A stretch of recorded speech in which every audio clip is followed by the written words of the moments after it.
Hi everyone, and yeah, I'm a technology researcher, philosopher, and a lot on security researcher as well. I'm concerned a lot with topics surrounding cybersecurity and hacking and stuff like that. And as a technology researcher, I've also investigated a lot into utopian theory because that is a hot new. And it's not me, huh? That's a hot new topic in technology research, kind of, because they've been putting up this hypothesis that actually the grand social utopias of the past are gone, like the grand anarchist utopias or grand socialist. Okay, experiencing technical difficulties.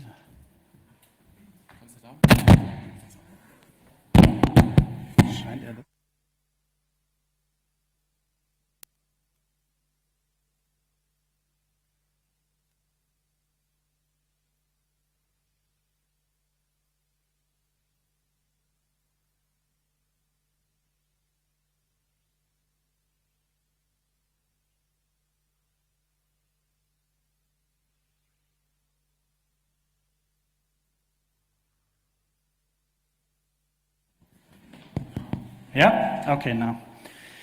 And yeah, we've been busy with utopias for a while in technology research because there's this hypothesis that has been coming out that there was this grand disappointment in utopian ideas with the decline of the USSR, and where everybody was sort of disillusioned about the power of utopian ideas, and the impact of utopian ideas all turned out in a very bad way, these grand social utopias. So there was sort of a quiet phase for a while on utopias where no real new utopias came up, but now actually we see some sort of a renaissance of utopian ideas in a lot of different shapes and disguises, and that's the thing we're interested in technology research, because a lot of these utopians are new utopians, which are quite small, and I'm going to say a bit about that, about the shapes in which they appear now, because quite a few of them are very heavily technology related again, which is something which we have witnessed already during the first phase of the industrialization, where the first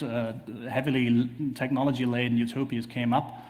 And so this is something which we witness at the moment, and it's interesting from our perspective as technology researchers and technology philosophers, because these utopian ideas and these processes, of course, guide sort of societal development alongside of technology and technological development as well. So that's an interesting topic for us. I've actually just published a book on that. It's in German, on Neue Utopien, which kind of tackles the topic from a variety of perspectives. Interdisciplinary book, maybe if you want to look into it. So, and in this book, I did a little research on potential hacker utopias, hacker utopian ideas, and that is something I'm going to talk about. And I think there is also some bearing on actual current politics as well from this utopian kind of perspective, and I'm going to talk about that as well. So this is the outline which I have outlined. First, I'm going to give you a little introduction on utopias. Then I'm going to talk about what a hacker's utopia could be like, or what the utopian ideas in hacking have been. And then I'm going to talk about their application in current politics and why that is a bit difficult from my perspective. And then I'm going to draw up some conclusions. Okay, so basically, utopian ideas stem from human desires. Just from a very basic perspective, we have a lot of desires, and we want a lot of things, and it's difficult, all the stuff we want, and there are some things we can change, and that's the whole area of human drama, you know, like love and sex and death and all this stuff. Although there are some utopian ideas now with transhumanism who are trying to transcend death, so that's an interesting thing where things are actually shifted from the things we can change to things we can change. But then, of course, there's this huge thing, this huge chunk of things which we actually can change, and those are, of course, very inspiring for utopians, because, oh, sorry, that's the wrong heading. Never mind, those humans.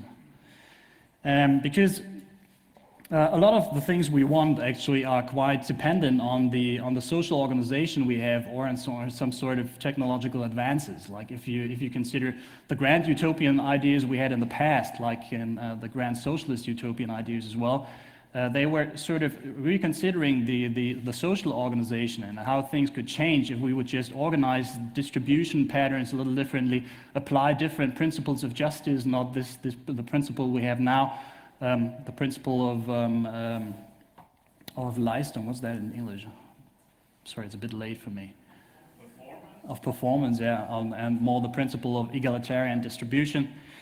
And so that's one thing we can change, the social organization. And then, of course, there's the technological aspect, which we can change as well. We can do a lot with technologies, and I already mentioned industrialization, and that has had a huge potential to change things, actually, because the industrialization promised back in the 19th century that it would actually resolve all of humans' problems, like the need for food and need for shelter and the need for work. And the utopian ideas which came up with these new production technologies, were all like we would free humans from all sorts of needs and problems because we can provide them with all the basic things they need, and then they're free to organize in any way they want.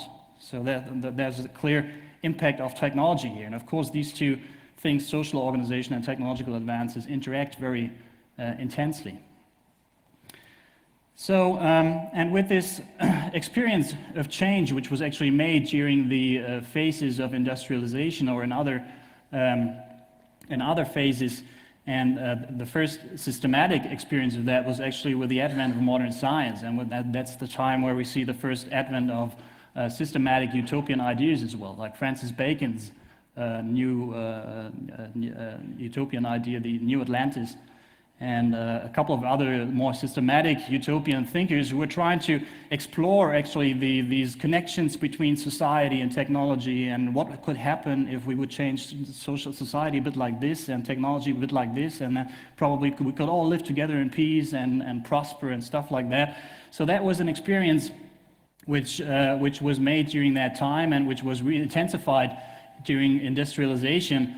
So this was actually something which allowed the emergence of utopian ideas, because once you got this experience that you can actually change things by the use of technology, by systematic thinking, by also tackling society in a technological way, you know, like look at which societal institutions have which functions and how do they interact, and what happens when I twitch a bit here and a bit there, then you can actually change things. So that was really like the first advent of these grand utopian ideas. And so that's basically the outset of utopian theory. Like a utopia tries to consider some sort of the golden age. That's one very common metaphor. Another metaphor is also the good human. You know, you're trying to conceptualize a society by means of social structuring and technological structuring, and try to find a society and a way to live which is maximally desirable and maximally allows you to live your desires and to live in a maximally human way. And that's something which structures utopian ideas from that time until now, actually. And within the research we did in social theory and in philosophy, a lot of that was on the functions of utopian ideas. Of course, philosophers used to develop utopias as well. Francis Bacon was a philosopher, and he did some utopias. But what we're more interested in is the social functions which utopian ideas actually have. And of course, we can say some straightforward functions. They inspire the political agenda, they inspire change, and of course, they inspire technological design as well. But one very important function, which has always been stressed in by utopian theory, was that actually by designing a utopian society, you also create some sort of comparable society, which is some sort of society which is comparable to the current society, and which kind of criticizes the current society, because it says, well, people, we got this technology and we got this sort of social arrangements, but they can all be changed and they can all be altered. And if we would alter it a little bit like this and a little bit like that, then we would have a good society, even a perfect society. So that was also a way to criticize actual and current social ideologies and social organizations. And Yeah, I'm going to say a bit about the variants of utopias. We have, of course, we have the two basic types, utopias and dystopias, which is still a very important distinction to now. Actually, in current times, we see a lot of dystopian advances, dystopian ideas, especially in movies, like Matrix, for instance, is a dystopian idea as well. 1984 is a dystopian idea, and they are both equally important, as they both sort of criticize and point to certain patterns of organization and technological advances. But they differ, of course, in what they want to say. Utopia is always the maximally desirable society, and dystopia is always the maximally undesirable society. So that is one basic distinction.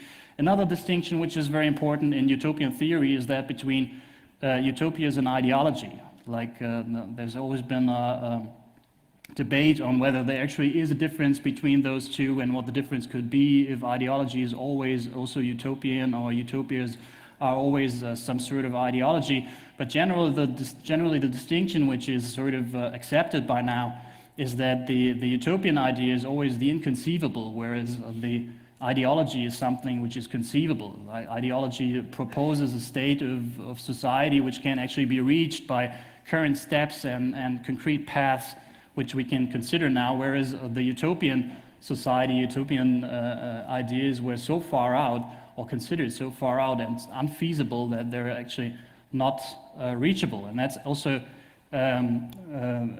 within the word of utopia, because it says utopia is a place and you says none. So utopia is sort of the place without a place. That's the general idea they have. It's an idea which doesn't have a place. And the classical utopias, which came up in the 19th century, are all in the formal design, they're all placed on islands, remote islands, and that's always an example on why for how removed they are actually from the current place and society we're in. So that's the idea. There's no path to realize it, actually. It's just a fundamental critique of the existing state, and they're also often critical towards ideologies. Some utopian thinkers have always been saying that ideologies actually only serve to cover up some current social problems, like socialist ideologies, for instance, used to cover up a lot of existing problems in socialist societies and socialist dictatorships by always mentioning the good state, which is then to appear in some years, the good human society, which we'll have in a couple of years and stuff like that. So utopian thinkers used to criticize that a lot and actually then reflected on ideology. Ideology, on the other hand, is always like some sort of a feasible extrapolation of existing states. It says, we have this state now, and we can do concrete things, we can develop this particular technology, or we can change this particular societal pattern, and then we are in the utopian society, right? So that's a very much more concrete way. They could say, like, we have this concrete path to follow.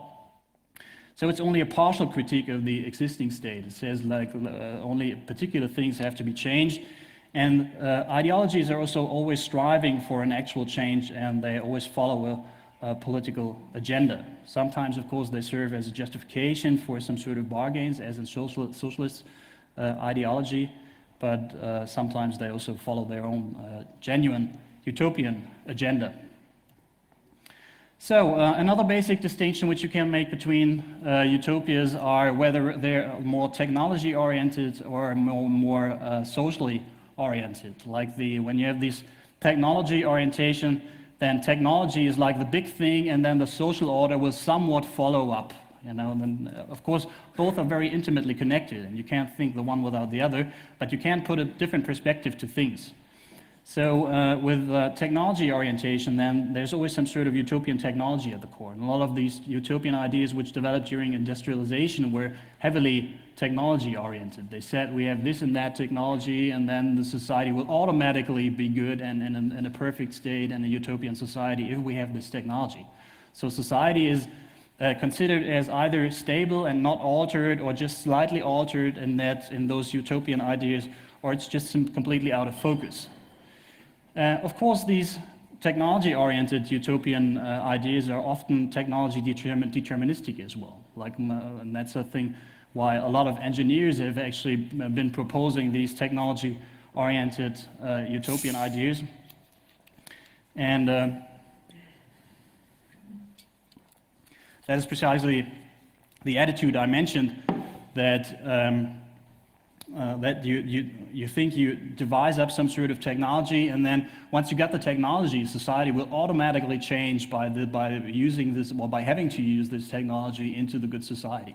Of course, that's a very wacky idea somehow, and very short-sighted in most cases, because society also has a lot of uses for technology and constantly alters technology. So you can never actually expect society to be changed just by the introduction of some sort of particular technology. This is also a sort of utopian idea which we find now very frequently. We have these in many shapes, like light builder is one thing we have in German science a lot. They give out some sort of general idea what a technological branch should develop into, or they have some technological visions, which are of course very important also for stocks and ideas like that. And many say actually that the current transhumanist agenda is more or less some sort of marketing gag to propose some sort of utopian ideas to sell all the nano stuff they're developing, or sell all the biotechnology they're developing. So that's one thing where we find these technology-oriented and heavily technology-deterministic utopian ideas. Another thing is the technological promise, which I already mentioned from industrialization, and where they were actually saying if we perfectionize the process of production technology and production industry, then automatically the humankind will develop into something better, and they don't have to work anymore, there will be no need. And actually there's very interesting, I haven't been investigating in this very systematically, but there's an interesting sort of disillusion going on with this technological promise from the era of industrialization, because we are actually in that state now. We have this state in a number of theories. Post-materialism, for instance, one theory which proposes that we're actually in this particular state where in this industry, production industry, has the potential to provide us with everything we need, with all the basic stuff we need. So we have actually reached that state, but the good human society, the good human person, or the perfect utopian society where nobody needs to work anymore and everybody's free to do and follow whatever he or she wants to, did not develop from it. You know, quite the contrary, actually. We are very, very concerned with the jobs we are losing due to this industrialization process, which is actually more or less running as planned, but everybody's unhappy with it. So that's sort of a strange outcome of the technological promise, which started about 150 years ago. And another idea, of course, is science fiction. Science fiction is also heavily technology-oriented and proposes a lot of ideas from within technology, how society can actually develop, in which shapes and stuff like that. The other orientation, of course, is quite the contrary, or the exact opposite, the social orientation. And within this particular perspective, you take the social order to be the primary factor. You have to reorganize society, and then probably you need some sort of technology to reorganize it in that way, but technology is actually just a minor factor.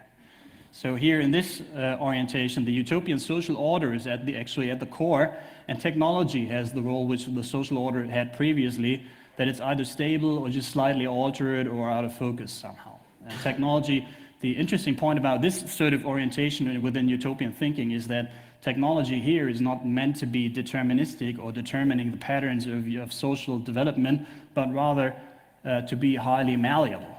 It's like the technology can always be altered in the way we need it and be changed in the way we need it. And this is also a very classic position. You will find it with Marx, for instance, in the famous chapter 13 of the Capital, where he has been concerned with technology. It's a famous chapter for philosophers of technology anyway, where he's been saying that if we need the socialist society, and if the socialist society should develop naturally, then we need to alter technology in this and that way, and we need these big centralized industries and production industries in this and that way. And so that was actually sort of a paradigm case of this utopian social order idea. Okay, and then one last distinction is between global and the local utopian ideas, which is particularly important in our times. Back in the old days, with the first utopian thoughts we had, the utopian ideas were really global. They were encompassing the whole of humankind, and the whole way we live should be changed. So really everything, every aspect of life, every desire should be fulfilled, and everything should be good. And that used to be the primary idea, and what a lot of the utopian thinkers back in the old days were following. And that's quite contrary to what we're witnessing now with the new utopian ideas, because many of those are quite local. They are not focused on the whole of humanity or the whole of human desires, but rather on rather particular desires, or on rather particular technological branches and particular ideas, and to develop them. So they do not encompass the whole of humankind or the whole of human problems, but just very particular questions. Okay, so this has been a short introduction on this new utopian research which we're doing, and now I'm just trying to mention some utopian impact within hacker thinking. So hackers have actually repeatedly provided utopian ideas, or had utopian ideas in the back of their heads, which then came out in some sort of technological developments or some sort of books every once in a while, or writings.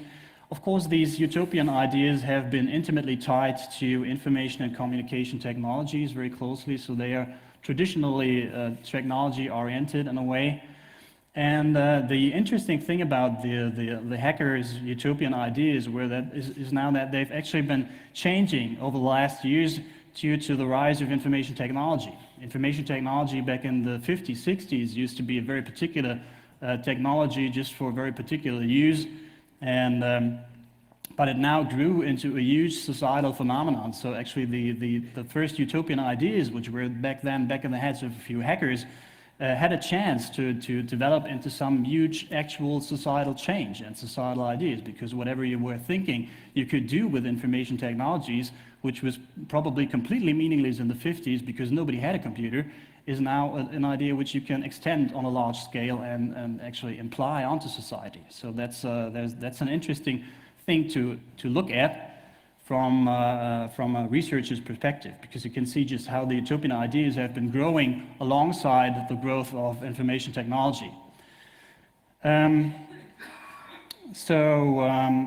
This is basically what I've been trying to look at a little, and I've been trying to follow the utopian ideas according to the social diffusion and the ensuing potential for technological development and or social change within information technology. And there are basically 4 stages, I believe, which you can discern.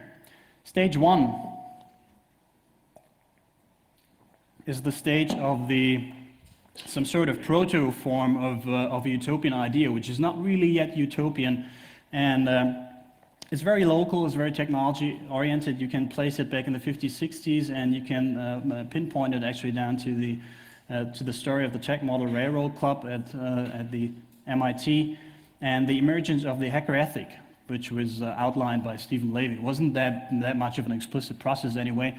Levy interpreted it into this group later, but actually the hacker ethic is some sort of a utopian perspective on how to handle information technology and what you could do with information technology and how you could live with information technology. So it was some sort of proto-form of a local little utopian thing there, like this. A couple of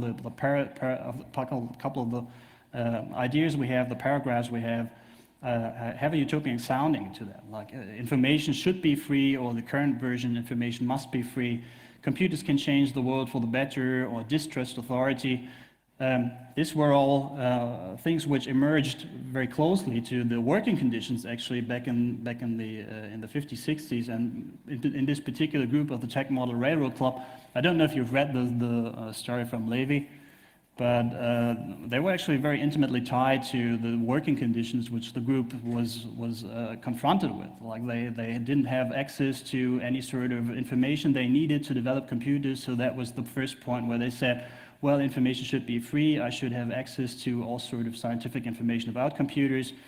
And they weren't allowed by the professors and the authorities in the lab to play and meddle around with the computers, so they said, well, you got to distrust authorities. That's not a very good thing when you're trying to research and when you're trying to develop stuff. And of course, they had the perspectives from themselves, because they enjoyed computers a lot, that computers can actually change the world for the better. So that was sort of a very personal, very intimate, and very local idea which evolved back in those days. But it had this utopian extension, because if everyone was like us, and if everyone could enjoy computers that much as we did, which was the thought of the first group back then a world in line with a hacker ethic would just be a great place. And so that was some sort of a diffuse utopian extension, which developed back there. But of course, the group back then didn't have a clue what that could look like. Computers were huge and hugely expensive, and there wasn't any sort of idea how computers could actually be small and diffused throughout society, and what use they could actually have for that. So that was still a very diffuse and not very broad first idea which developed back in that stage. So stage 2 is actually then a longer period from the 60s to the 80s. It's a phase where we can see that the hackers' utopia is actually sort of materializing, growing stronger and growing more profound and more richer, because some basic technologies come up, the PCs come up, and some first networks come up, and first ideas on how things could be networked and meshed into each other, and some other ideas on how you could use computers for a variety of uses, not just scientific calculations and stuff like that. And then these first technological trends were extrapolated then by the hackers back then, and by the scientists working with computers back then, onto a societal scale. They were saying basically, well, if computers get smaller and cheaper, then why shouldn't they get very small and very cheap, and everybody should have a computer? And if you can apply computers actually to a number of uses, and not just scientific calculations, why shouldn't you be able to apply it to any sort of use? And then there was also the same idea with networking. If I can network just a few computers, like in the ARPANET, why shouldn't I network all the computers and have access to a lot of information, do a lot of research, do a lot of development? So those were like first developments which allowed a more substantial extension of utopian thought. So the large-scale societal diffusion of computers and of networks seemed principally possible. It didn't seem very real back then, because it was still very expensive and still a very exclusive use and an exclusive group which did all these things. So there was no sort of ideology to develop, but a more rich utopian idea certainly developed. And we can see this in a couple of, mentioning a couple of technologies developing. For instance, Ted Nelson had the idea of the internet, 1965, 4 years before the emergence of ARPANET, and he published it in 1975 in his book. And a couple of other ideas like that come up as well, where people have actually been thinking about what could happen and what society could develop from these basic technologies. And these ideas, of course, interacted very intimately with technical research and development. Ted Nelson, for instance, developed the hypertext because he was convinced of his utopian idea of the internet, that the internet would come up someday, and so he thought, well, if it comes up one day, then the hypertext is a good thing we should have, and I'm going to develop this now and sort of produce and try to help my utopian idea to develop and to come onto into a more realistic thing. Okay, so stage 3 then slowly developed. That's a stage of local ideology. It's still local, but it becomes more not only technology-oriented, but also social-oriented. Actually, it comes from the 80s up to now, and this is the phase where we see the real large-scale distribution of computers and the internet for a number of users, connecting all people, and an explosion really of users and of users as well. So that, of course, gave a substantial impact for utopian thinking for these people who were concerned with the spread of the internet and with the development of new social ideas coming with it. And of course, then over the years, the technology more and more existed. It was already there. The internet was there, the computer was there, and actually now, over the past years, everybody has a computer and everybody has the internet. So it's not anymore that we have to be so technology oriented if we wanted to propose some utopian ideas, but we can rather turn to the social organization. We have to talk about the conditions of use. So if we want to realize the free information society and stuff like that, ideas like that, so the social aspect comes much more into focus than the technical aspect. And actually what we see is that there are some battles of use ideologies coming up, which are trying to figure out which way you could use the internet and how to keep it actually in this utopian vision, to keep it free and free from authority and keep information free, use it for research and development, stuff like that. And so the freedom of information technology related information became sort of a political agenda. And this is of course the stage at which ideology is reached, because now we can say we already have a basic outset of technologies, and now we need a clear path to develop these and a clear idea to develop these into this and this particular shape, and then we will be able to reach this utopian idea we have. So this is actually something which can be witnessed, and of course a very strong movement in this particular concern is the open source movement, which was concerned with the freedom of information within information technology and research and development. And that, of course, was they developed the ideology, the open source ideology, as a concrete plan on how to change and how to use certain social patterns like the GPL, GNU to actually produce that change which leads to a utopian or a more utopian society. Linux was a technical development helping in that. And of course another movement is the anti-surveillance movement, which grew up during that time basically as well and is now pretty big, and which is also concerned with the freedom of information. Of course, with the anti-surveillance movement, not actually the utopian idea of the free information society is very determining, but rather the dystopian idea of the entirely unfree information society, which was sketched out by 1984. I'm going to say a bit about that a bit later. And that movement as well developed an ideology and as well developed concrete, clear paths and ideas on what you could do or how you have to use the internet, how you have to design the internet, which conditions have to exist for its use to make it to push it into the utopian direction and away from the dystopian potential it has.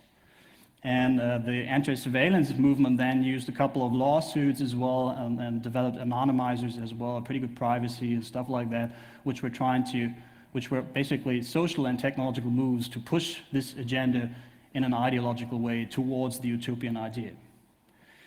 And a very new stage, I believe, can be witnessed now as of late, just a very new phenomenon, and it's not really materializing that good as well. But we can also see that the idea of social utopia comes up as well, and some sort of globalizing ideology which extends from the pure local technology context of information communication technology. Like one thing of globalizing ideology is when you extend the idea of the freedom of information from the idea of the freedom of information, technical information, to the idea of the freedom of any sort of information. And when you deal with patenting of animals, for instance, then that is a clear case where you've extended that idea of information into a general idea of information, not just the research and development information for technology, information communication technologies should be free, but any sort of information, any sort of knowledge, file sharing debate, also a good example, any sort of potential knowledge should be free and liberated and so on. So the ideology is actually globalizing. It's growing from this small local compound where it has emerged first into a more global component.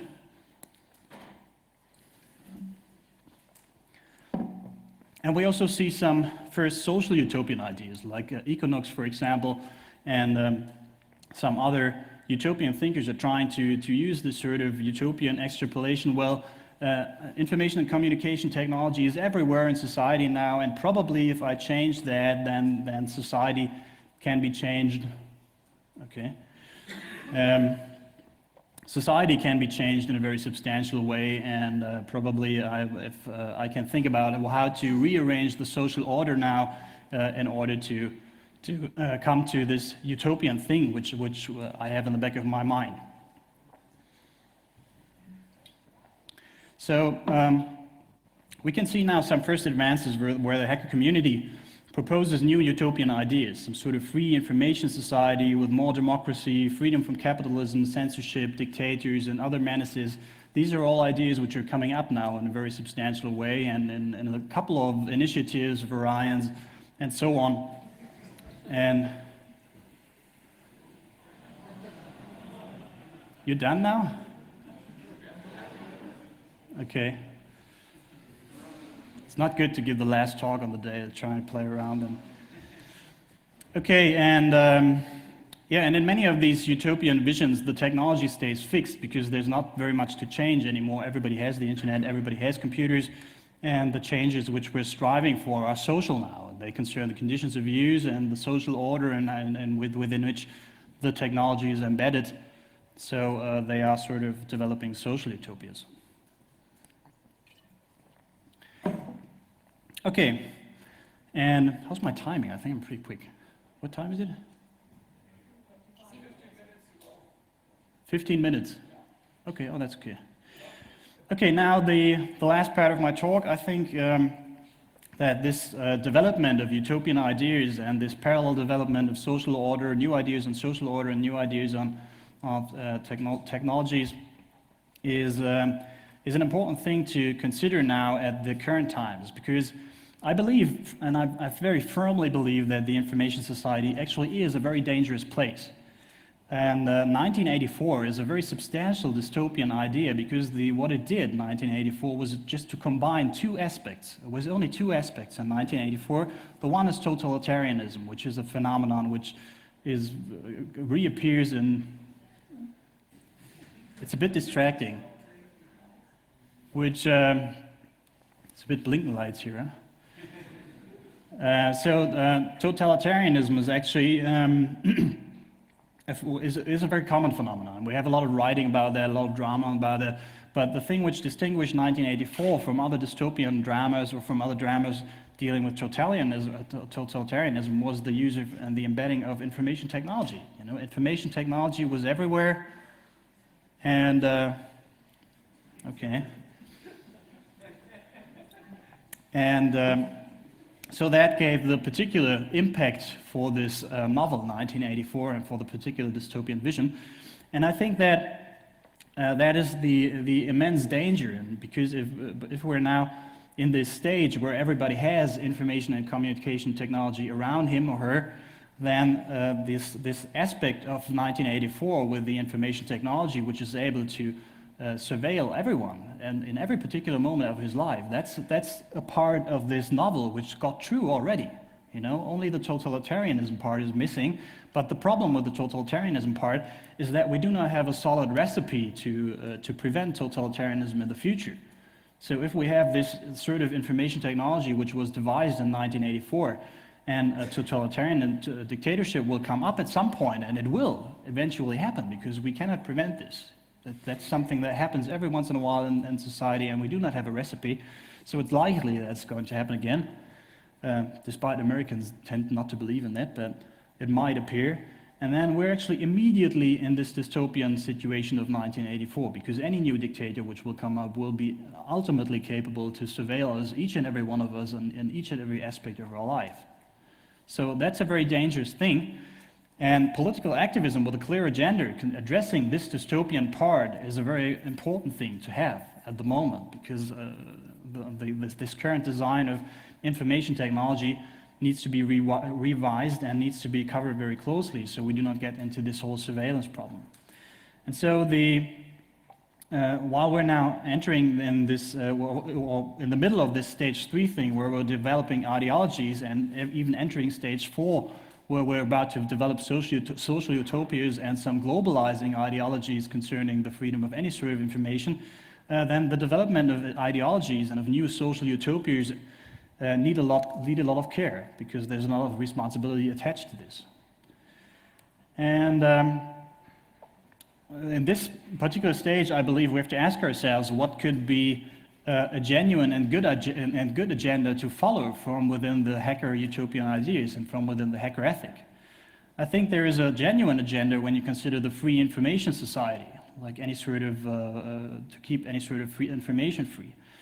That's addressing societal problems related to the freedom of knowledge or to the potentials of techno-authoritarian suppression. That's very much in line with the hacker ethic, actually, the freedom of information and to distrust authorities and to be aware of the misuse of technology which can happen by their use of authorities.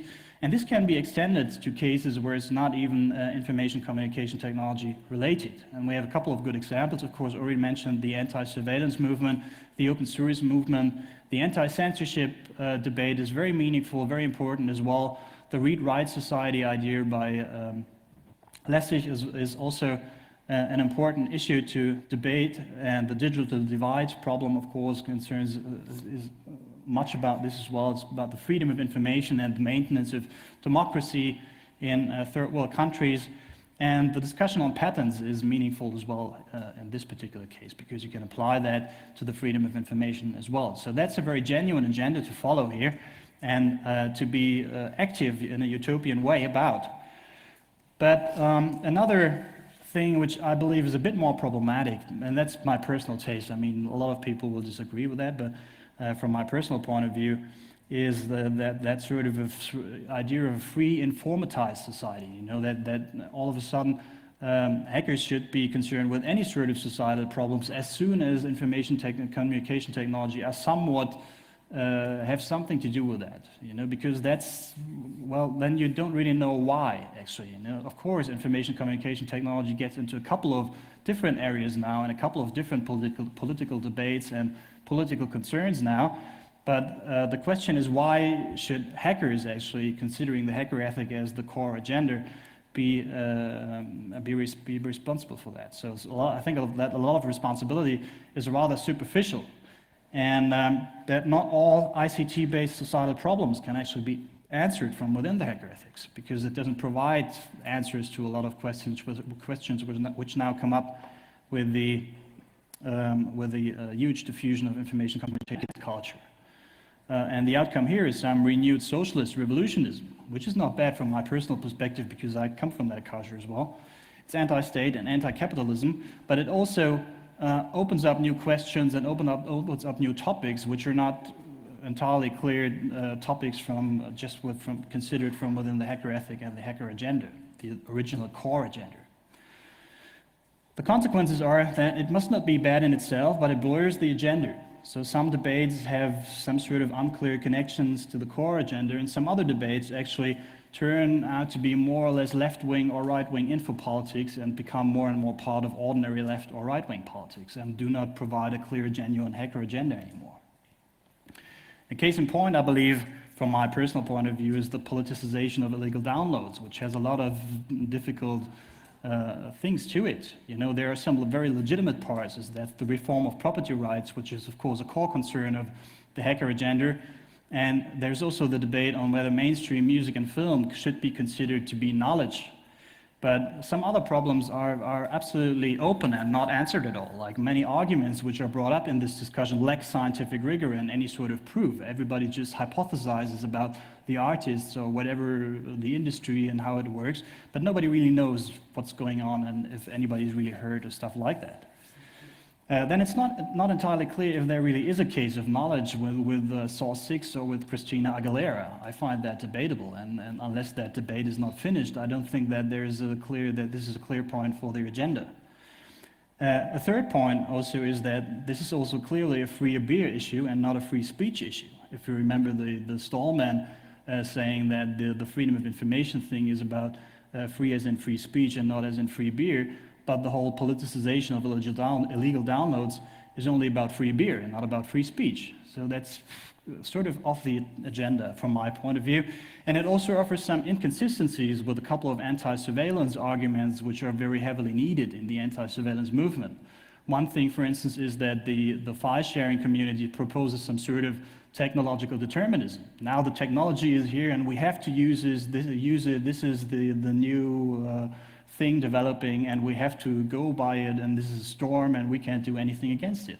But of course that's not true. We don't want that to be true. We don't want that to be true with surveillance technology. If the surveillance guys come up and they say, well, we have all this new technology now and we have to use it and we have to make the best of it, then we say, no, you don't, okay? But all of a sudden file sharing is a different issue? I don't get it. So other things, of course, are that the democratic processes and the rule of law are two things which are very heavily stressed in the surveillance debate, where we say that the state has to comply to the democratic processes and the state has to comply to the rule of law. And we don't want them to just decide these surveillance things on themselves. But all of a sudden, with this file sharing thing, that's exactly what we're doing. We're undermining democratic processes, undermining the rule of law, and just applying some sort of right of resistance idea to do that. And that doesn't strike me as a very consistent thing. And the last point, of course, is that there are some detrimental real political consequences regarding surveillance and the freedom of the internet, because, of course, the industry is not out of moves. They have a clear option to react to this, and this option is surveillance of the internet, ultimate surveillance of the internet.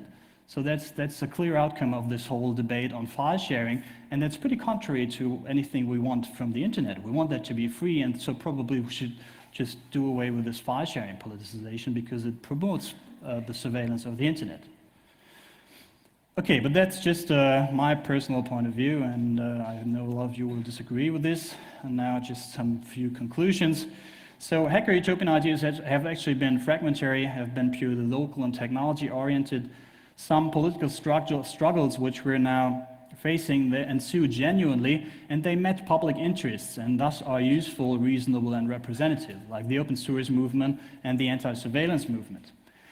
But any political agenda apart from those narrow contexts which we had has no definite direction from the hacker ethics and gets imported from other ideologies or improvised and even differs subculturally. We have this very strong neoliberal right-wing context in the US and the very strong socialist left-wing context in the European Union.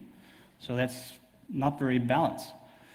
And some sort of, and a thing which is developing as well is that a neutral and clear info politics, which is neither left-wing nor right-wing, is missing. It's currently hampered. It used to be there for open source and it used to be there for anti-surveillance, but it's now blurred because it comes in, it's enmeshed with all this left-wing and right-wing ideas.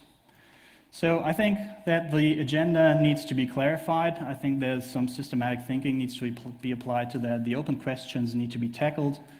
And as long as the agenda is not really clarified, we should be tolerant towards alternative agendas and allow democratic processes to decide between them and not just enforce them on society.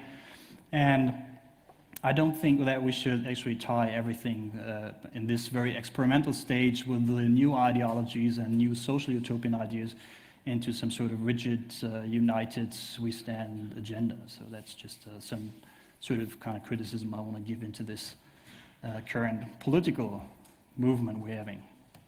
And that's the end. Thank you.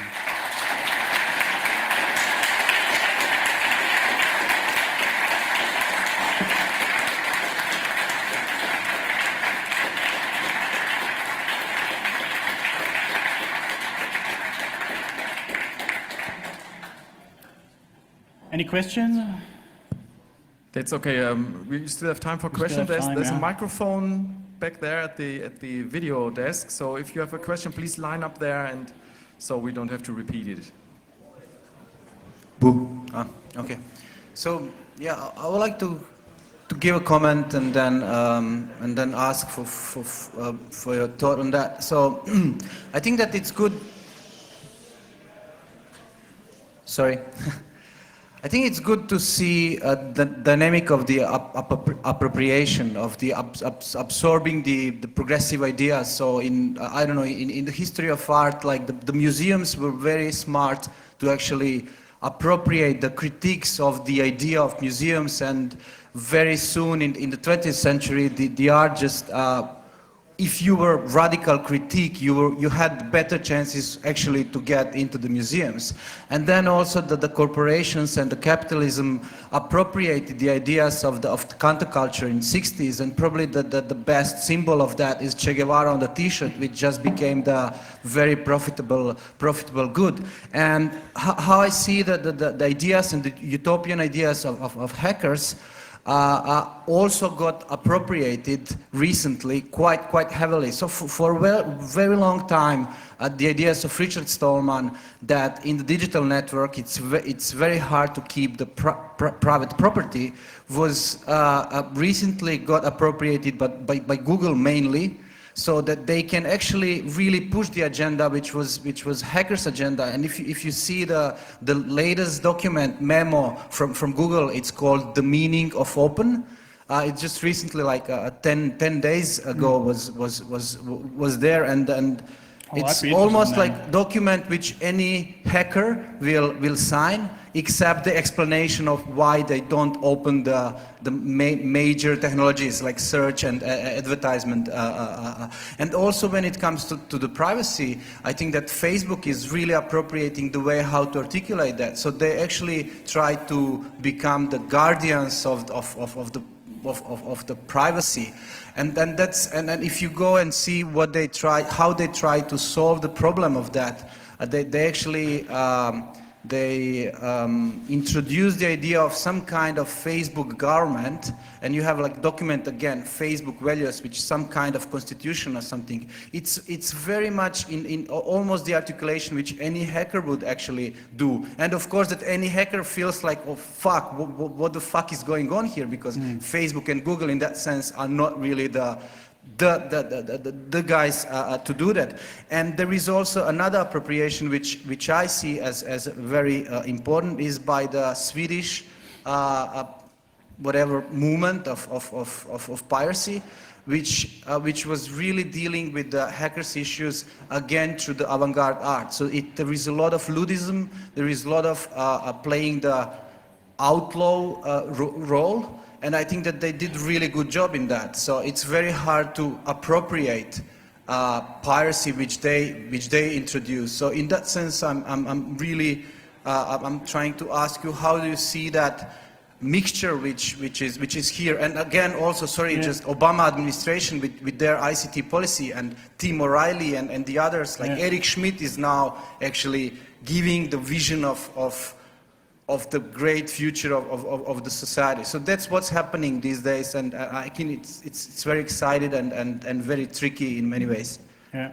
Okay. I mean, I agree that it's a very exciting phase we're actually in at the current moment, but we still have to see that a lot of these larger utopian ideas are still very much surrounded on information communication technologies, and thus they're not that big social utopias as yet. But one phenomenon which has very frequently been witnessed around utopian ideas was that the industry actually used utopian ideas as some sort of marketing. You know, when they saw that there was some sort of trend coming up, and that there was some sort of use trend coming up by also determining certain conditions of use by the users, like they want privacy or they want openness to experiment with that stuff. And they were just trying to go with the flow, you know, and trying to make goods out of it to sell them. In a way, that's sort of selling the ideas into the industry, you know, and feeding stuff into the industry, so it becomes changed, and you might be skeptical towards that particular kind of change. But in another way, I believe there are some good outcomes of that as well, you know, because in the end they promote openness, and in the end they promote privacy in a way. And so I think not everything that's being adopted by industry needs to be viewed in a skeptical way. So I think a lot of these local things which are happening now with the industry and with the politicians trying to implement some ideas of that are actually very good phenomena. You know, you just have to keep an eye on them so they don't try to just distract us and do something completely different. But as long as they stick to the rules and stick to what they're saying, I think that's a good thing.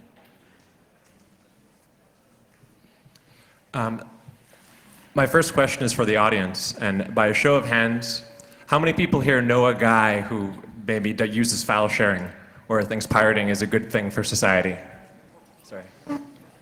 It's okay. So we have right here a majority political party on a policy which maybe not everybody agrees with, or might be a distraction from other issues like counter-surveillance, and those are all important issues.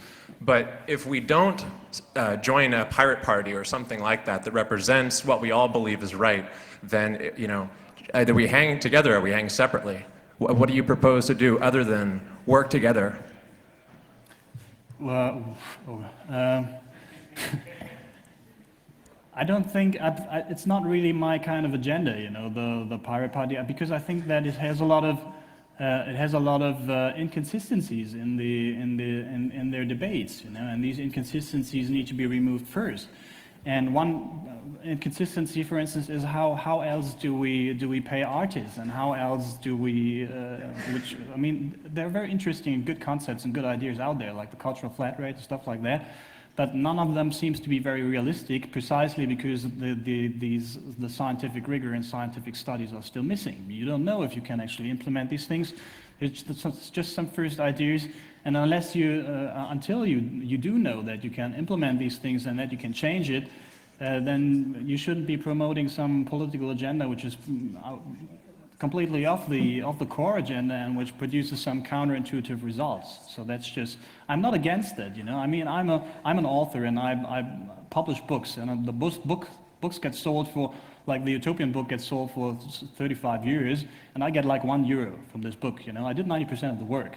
And also other books, I do 90% of the work, I get €1 for the book, and the book gets sold for 30 years. So I'm the first guy to join any sort of copyright, intellectual property reform, but... Pardon? Who paid you to write it? A university, mainly. Yeah.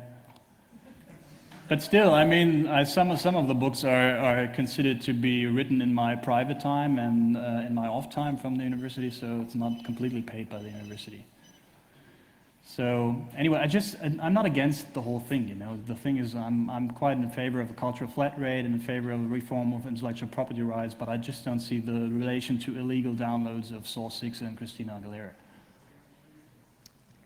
Can you speak to different lineages of technological development over the ages? For instance, the fact that hardware traditionally has been pursued along lines of power, and not necessarily capitalist power in its current permutation, but also before that, state power in general, and how we're seeing like a difference in the way that software, for instance, is developed, a more collaborative, democratic way that software is developed, because you don't necessarily have to have the means of production to produce it. No, that's precisely the point. You don't have to have the production. You know, you don't need to produce semiconductors on your own, which is a very poisonous, dangerous process, very expensive. And so software is really free to be developed by everyone.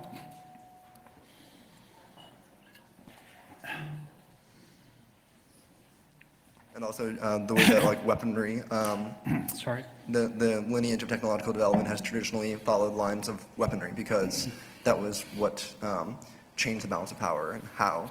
And even the internet, to some degree, is a product of the Cold War, the Cold War mentality and the hardware that originally developed. You know, you see, for instance, the fact that the new open culture is really more random development than anything. It developed because there was, you know, hardware that was developed from a capitalist perspective, and then, you know, because of sociological things. Oh, that's clearly a good thing. I mean, one very important thing, parallel, which we have here, is the atomic bomb, which was a major technology which could only be produced by major state actors, and that was actually a technology which determined world politics for some 30 years now, for the era of the Cold War, actually even longer, some 40 years, something like that. And of course, that is a clear case where power interests and authorities just play a very important role in designing the actual social order, because they have the power of the production of technology. And that is, and that of course is changed now with software, because everybody can produce software, and that's also the design of technologically oriented utopias is democratized in a way, and that's a very good thing. I'm getting out of words, so. I have a question, or would like you to ask your opinion on it, because I think like one of the main questions that need to be answered within this hacker society is the question of what do we actually talk about if we talk of freedom, because as you mentioned, like in the US there are these neoliberal right-wing hackers on the one side, and there are all kinds of other hackers on the other side, and they all talk of freedom. And there is a way of wording of freedom by the neoliberals saying, okay, you have the freedom to make money in a way, you know. That's their definition of freedom. The main thing is you have the freedom to invest and make money with that and more money with that, and that's supposed to be freedom. And on the other hand, you have like a different definition of freedom that says freedom from the need to make money, for example. Yeah, that's a very important point, actually. And and I actually, think, like the file sharing thing is going more into the direction of freeing people of the need to make money to buy everything what they need. And so that's more the topic. And I think also someone mentioned the Pirate Party. For example, the Pirate Party has not answered this question yet. Yeah. Yeah, very good comment actually, and that's very true as well. I mean, the problem with the neoliberal agenda we have in the United States, for instance, is that of course, they mean primarily freedom of the market. You know, the neoliberal idea is that we can only have a free society if the markets are free. You know, that's sort of the hierarchic concept they have of freedom. The markets have to be free, and if the market is free, then the society will be free. So freeing the markets is like the first and foremost thing.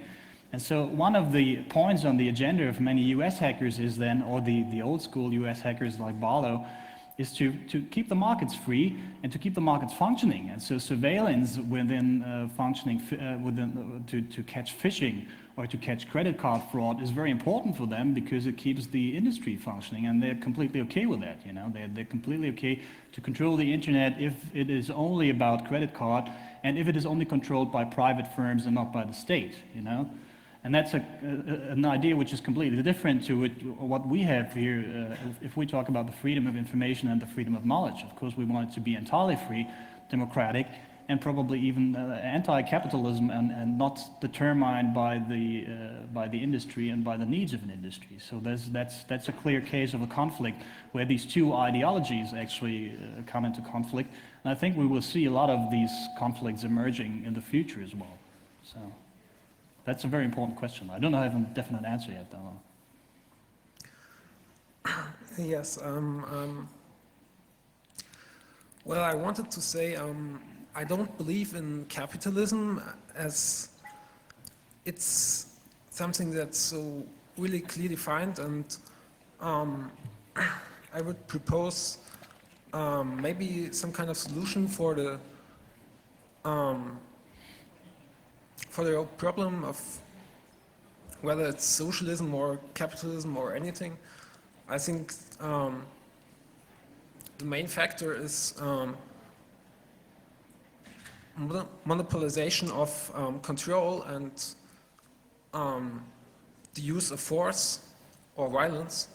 And yeah, in the case of piracy, I think it's pretty clear. I mean, you connect to another one's computer and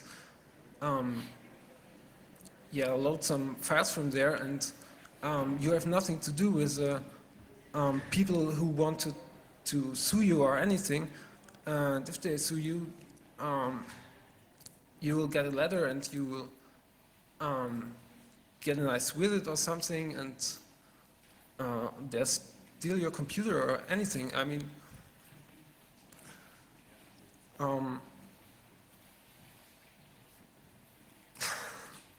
So what's the question? Yes, I don't know.